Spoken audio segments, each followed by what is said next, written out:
ഒരുപാട് തിങ്ക് ചെയ്യുക, അതുപോലെ തന്നെ ഒരുപാട് ഇമോഷണൽ ആവുക, ഒരു വ്യക്തിയെ കാണുമ്പോൾ പെട്ടെന്ന് നെർവസ് ആവുക. ഹെൽത്ത്, നിങ്ങൾ ഡെയിലി ചെയ്യേണ്ട നിങ്ങളുടെ റുട്ടീൻ, ലൈഫ് സ്റ്റൈൽ, ഇതിനെല്ലാം മുടക്കം സംഭവിക്കുക. കറക്റ്റായിട്ട് നിങ്ങൾ നിങ്ങളെ പരിപാലിക്കാതിരിക്കുക. കാരണം കൂടുതൽ സമയവും നിങ്ങൾ ചിന്തിക്കുന്നത് ആ വ്യക്തിയെക്കുറിച്ചാണ്. അവരെ കാണുന്നതിനെക്കുറിച്ചും അവരോട് സംസാരിക്കുന്നതിനെക്കുറിച്ചും ഒക്കെ നിങ്ങൾ പ്ലാൻ ചെയ്യുക. അതെല്ലാം നിങ്ങൾ ഇമാജിൻ ചെയ്ത് നിങ്ങൾ സ്വപ്നം കാണുക.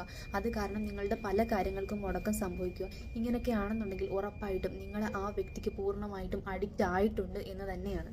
പാനിക് ആവുക, അവരെ കാണുമ്പോഴത്തേക്ക് പെട്ടെന്നുണ്ടാകുന്ന ഒരു ടെൻഷൻ, അതുപോലെ തന്നെ അവരെ എപ്പോഴും കാണണം അല്ലെങ്കിൽ സംസാരിക്കണം, അവരറിയാതെ തന്നെ അവരുടെ പ്രസൻസ് നമ്മൾ ആഗ്രഹിക്കുന്നു, അത് ആസ്വദിക്കാൻ ശ്രമിക്കുന്നു. പിന്നെ നമുക്കുണ്ടായിരുന്ന ഫ്രണ്ട്ഷിപ്പുകൾ, നമ്മുടെ കൂട്ടുകാർ, അവരുടെ കൂടെ ഇരിക്കാനുള്ള ആ ഒരു സ്പെൻഡ് ചെയ്യുന്ന ടൈം കുറയുന്നു. നമ്മൾ കൂടുതലും നമ്മളിലേക്ക് തന്നെ ഒതുങ്ങി നമ്മളുടേതായിട്ടുള്ള ആ ഒരു സർക്കിളിൽ നിൽക്കാൻ വേണ്ടിയിട്ട് നമ്മൾ ആഗ്രഹിക്കുന്നു, ശ്രമിക്കുന്നു. രാത്രികളിൽ ഉറക്കമില്ലായ്മ, വിശപ്പില്ലായ്മ, പിന്നെ അതുപോലെ തന്നെ രാത്രിയിലൊക്കെ ഉറങ്ങാതെ തന്നെ ഓവർ തിങ്ക് ചെയ്യുക. നമ്മുടെ നല്ല ഫ്രണ്ട്സിനെ നമ്മൾ നെഗ്ലക്റ്റ് ചെയ്യുക. ഏറ്റവും അധികമായിട്ട് കാണുന്നതെന്ന് വെച്ചാൽ സെൽഫ് റെസ്പെക്റ്റ്, നമുക്കുണ്ടാവുന്ന നമ്മളോട് തന്നെ ഉണ്ടാകുന്ന ഒരു ബഹുമാനം, അത് കളഞ്ഞു കുളിച്ചിട്ട് നമ്മൾ അവർക്ക് വേണ്ടിയിട്ട് എന്തും ചെയ്യാൻ തയ്യാറാവുക.